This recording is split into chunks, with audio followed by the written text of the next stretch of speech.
Do you know the meme with a guy feeding animals at the zoo? He sees a sign saying, "Don't feed animals," and says, "Well, I'm done here, best job ever."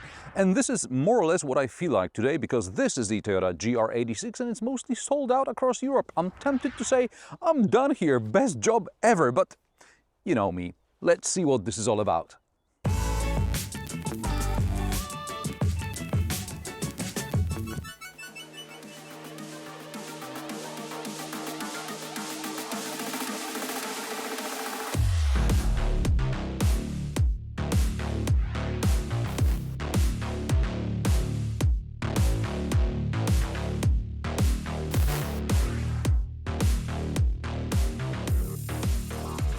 In 2012, Toyota and Subaru launched the GT86 and BRZ models respectively.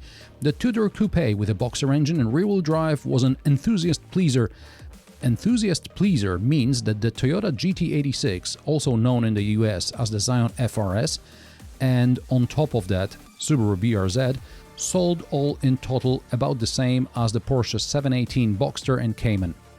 We're talking about a dozen thousand units or so globally, and that's in a good year, and a few thousand in a less good year. You know, we're talking about a niche model when in some years Mazda MX-5 sold better than Toyota, Scion and Subaru combined.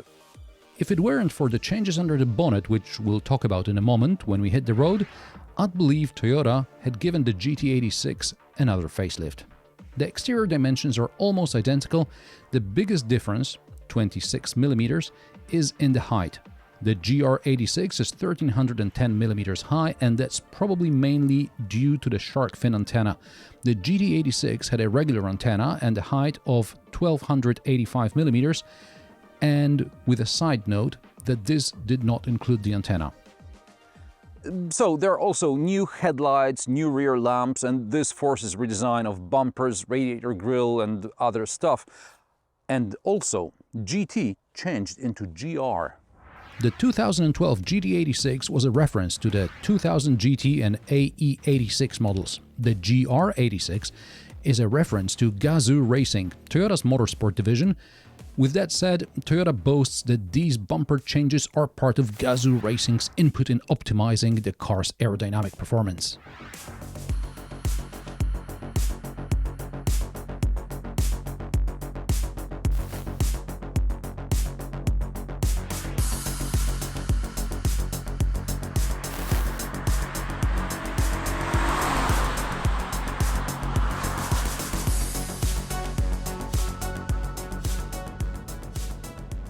Now for the most important part, which is the engine. The GT86 was powered by a 2-liter boxer with 200 horsepower and 205 Nm of torque, and you had to rev the hell out of it, which may be fine on a track, but not ideal for everyday driving.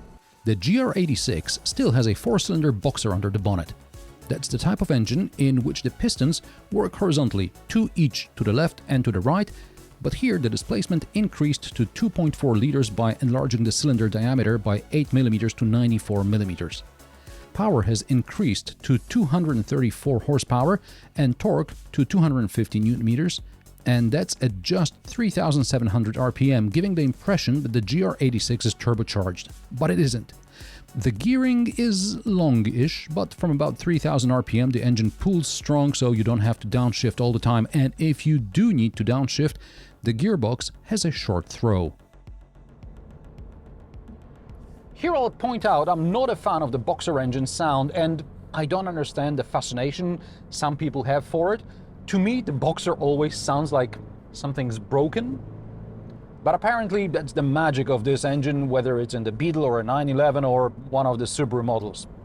Anyway, from the outside, the GR86 doesn't sound like much. It does get loud inside though, as artificial sound is pumped into the cabin, especially in truck mode. Let's put on the truck mode.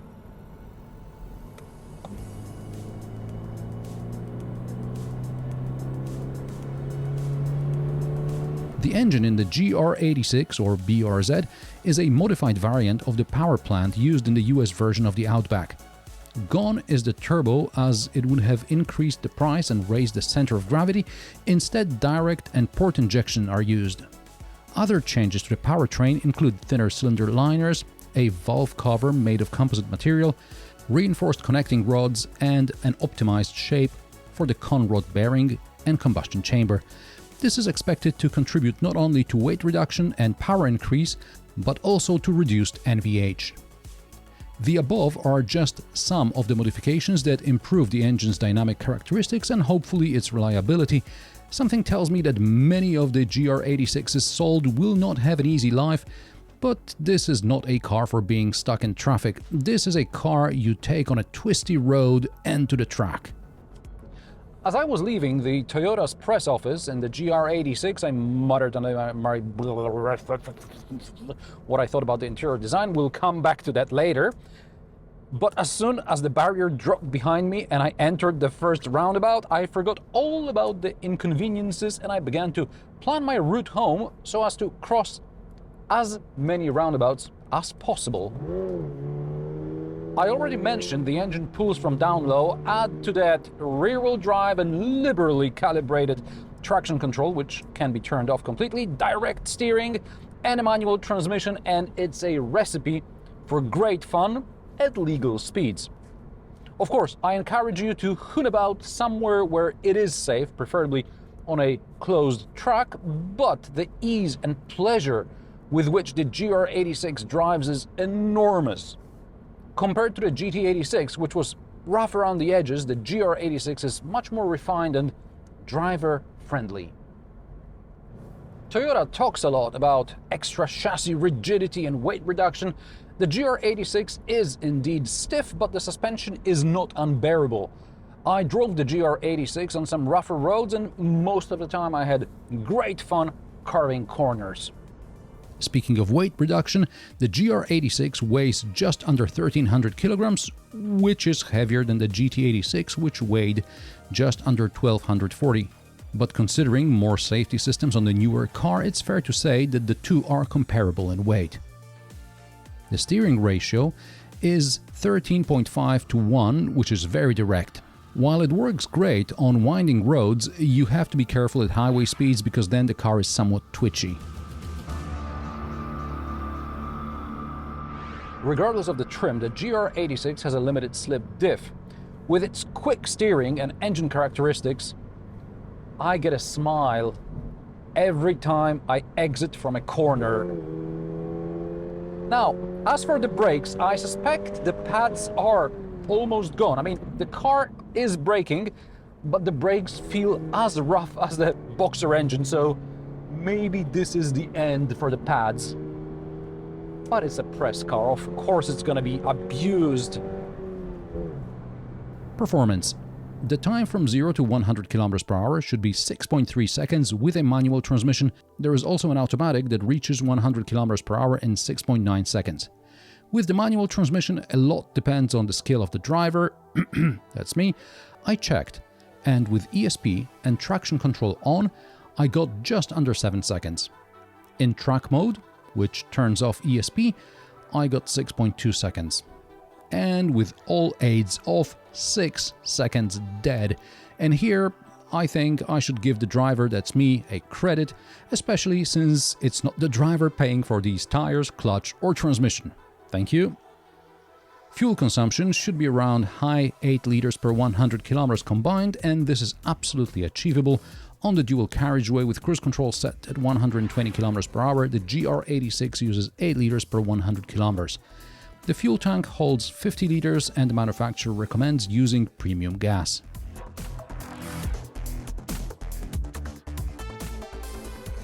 And now we'll talk about the interior, which, like the body design, is an evolution of what we saw in the GT86, so nothing has been significantly improved, but one or two things are actually worse. The buttons and knobs for air conditioning and basic vehicle functions are always good to see. Their shape has been changed, but they have largely remained in the same place. Gone is the small shelf in front of the gear lever, probably rightly so, because whatever was in it must have fallen out upon acceleration. In the GT86, there was a groove for the phone next to the cup holders between the seats.